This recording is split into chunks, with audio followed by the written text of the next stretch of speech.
William Branham lit dans 2 Pierre 3. Voici déjà, bien-aimés, la seconde lettre que je vous écris.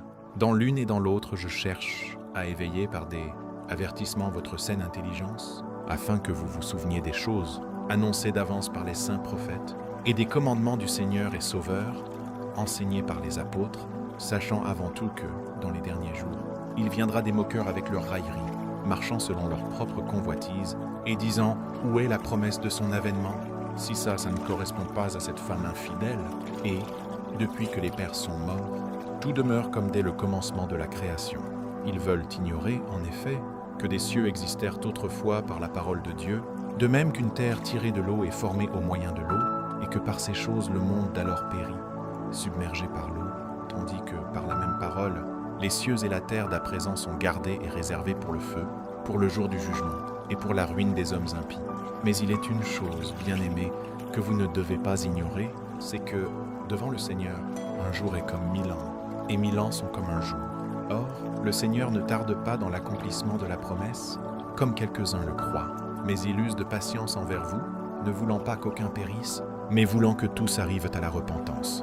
Le jour du Seigneur viendra comme un voleur dans la nuit. En ce jour, les cieux et la terre passeront avec fracas, les éléments embrasés se dissoudront, et la terre avec les œuvres qu'elle renferme se consumera. Puis donc que toutes ces choses doivent se dissoudre, quelles ne devons-nous pas être par la sainteté de la conduite et par la piété? Attends l'avènement du jour de Dieu, jour à cause duquel les cieux enflammés se dissoudront, et les éléments embrasés se fondront. Mais nous attendons, selon sa promesse, de nouveaux cieux et une nouvelle terre, où la justice habitera.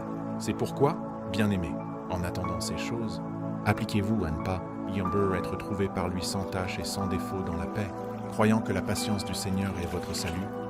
Comme notre bien-aimé, Paul vous l'a écrit selon la sagesse qui lui a été donnée. C'est ce qu'il fait, toutes les lettres, où il parle des choses, lesquelles il y a des fois difficiles à comprendre, dont les personnes ignorantes et mal affermies luttent, tordant le sens, comme celui des autres Écritures, pour leur propre ruine.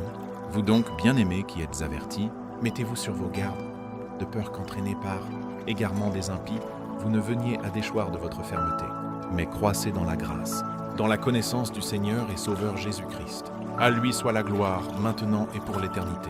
Amen. La demeure future de l'époux céleste et de l'épouse terrestre. William Marion Branham.